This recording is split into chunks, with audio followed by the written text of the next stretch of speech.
Bismillahirrahmanirrahim. Selamat datang teman-teman di dalam Ramadan series kita dengan tema beningkan dari hati. Nah, sekarang kita akan ngebahas tentang penyakit hati yang lain yang cukup berbahaya, yang Nabi mengatakan dia akan memakan amal-amal soleh kita itu seperti api memakan kayu bakar. Apa penyakit itu? Hasad. Hasad itu dalam bahasa kita dengki. Arti dengki itu ada dua ya. Ada dengki yang kita menginginkan kebaikan yang ada pada diri orang lain. Ada dengki yang lebih parah lagi, yaitu kita menginginkan orang lain yang mendapatkan kebaikan itu celaka. Jadi dengki itu ada dua tingkatan. Ada orang yang dengki dalam makna iri, pengen dapetin kebaikan yang orang lain dapat. Misalnya orang lain dapat jabatan, kita juga pengen dapat jabatan. Orang lain dapat keuntungan dalam bisnis, kita juga pengen dapat kesuksesan seperti dia misalnya. Ini sifat dengki yang masih wajar dan insya Allah mudah diobati. Yang lebih parah itu adalah kita tuh nggak pengen orang lain dapat kebaikan. Kita berharap orang lain itu celaka. Orang yang dapat rezeki itu kita berharapnya cepat bangkrut. Orang yang sehat itu kita berharap cepat sakit. Dan banyak lagi keburukan yang kita harapin kepada diri orang lain. Itu tuh dengki yang paling bahaya.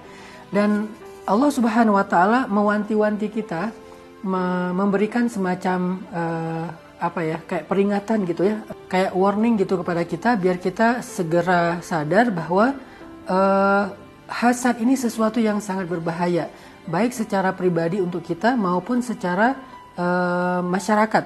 Umat kaum muslimin itu kalau misalnya di dalam tubuh mereka ada kedengkian, maka kaum muslimin itu tidak akan bersatu. Allah berfirman di dalam surat Asy-Syura, A'udzu billahi minasy syaithanir rajim. Wa ma tafarraqu illa min ba'di ma ja'ahumul 'ilm. Illa min ba'di ma ja'ahumul 'ilmu baghyan bainahum. Tidaklah orang-orang terdahulu itu bercerai-berai setelah datang kepada mereka kebenaran agama, kecuali karena mereka baghyan bainahum, saling dengki di antara mereka. Sehingga ada satu doa yang diajarkan Nabi agar kita bisa menghindari penyakit dengki ini. Wala taj'al fi qulubina ghillan, ya Allah jangan biarkan ada ghillan, rasa enggak suka di dalam hati kami, lilladzina amanu, kepada orang yang beriman, kepada sesama kaum muslimin, kepada sesama bangsa Indonesia. Karena kalau kita udah mulai gak suka dan menginginkan keburukan pada diri orang lain, maka kita telah merusak sebuah tatanan masyarakat, sosial, dan ukhuwah Islamiyah, persaudaraan Islam. Nabi SAW juga bersabda, seperti hadis yang tadi saya sampaikan di awal, kata Nabi, Al-hasadu ya'kulul hasanati kama ta'kulun narul hatab. Hasad atau dengki itu akan memakan kebaikan-kebaikan kita seperti api memakan kayu bakar. Teman-teman coba perhatiin gimana api memakan kayu bakar. Sedikit demi sedikit kayu bakar itu berubah menjadi abu, sehingga tidak lagi layak disebut sebagai kayu. Sedikit demi sedikit kayu itu berubah menjadi abu dan akhirnya tidak layak lagi disebut sebagai kayu karena dia sudah menjadi abu yang tidak lagi berharga. Nah, begitulah amal solih seseorang yang tadinya utuh, kuat, baik, bermanfaat, tetapi ketika dia hasad kepada saudaranya, sebetulnya dia sedang membakar amal-amal solihnya. Kebayang nggak kalau di bulan Ramadan kita lagi beramal-amalnya, lagi semangat-semangatnya melakukan ibadah, tapi kemudian datanglah kedengkian di dalam hati kita antara satu kepada yang lain, antara satu masjid dengan masjid yang lain, antara satu komunitas dengan komunitas yang lain, antara teman ke teman, saudara ke saudara, maka sebetulnya apa yang udah kita lakukan di sepanjang Ramadan itu jadi seperti abu, tidak bernilai karena dimakan oleh al-hasad, kedengkian yang ada di dalam hati kita. Pertanyaannya, gimana mengobati amradul qulub, penyakit hasad ini di dalam hati? Nabi SAW juga pernah menasihati sahabat yang pernah cemburu terhadap kekayaan yang dimiliki oleh sahabat yang lain. Walaupun kecemburuan sahabat itu lebih positif daripada kita. Mereka tuh nggak cemburu karena ada sahabat yang kaya doang, bukan karena kekayaannya, tetapi mereka cemburu karena yang kaya ini bisa sedekah, yang kaya ini bisa melakukan amal soleh dengan hartanya. Itulah yang membuat mereka cemburu. Tapi tetap aja Nabi memberi mereka nasihat dengan kalimat, janganlah kalian menginginkan kebaikan yang telah Allah karuniakan kepada sebagian kalian atas sebagian yang lain. Apa maksud dari kalimat ini? Setiap kita itu dapat jatah kebaikan yang berbeda-beda, teman-teman. Kedengkian kita kepada orang lain itu tidak akan menambah kebaikan dalam hidup kita.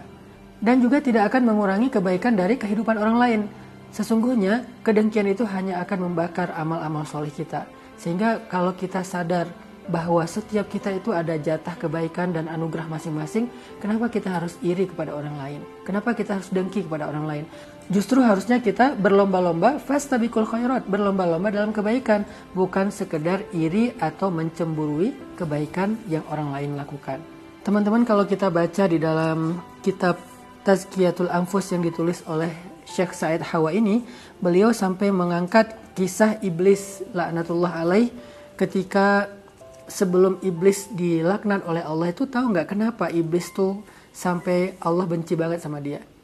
Karena dia sampai rela untuk mengabaikan.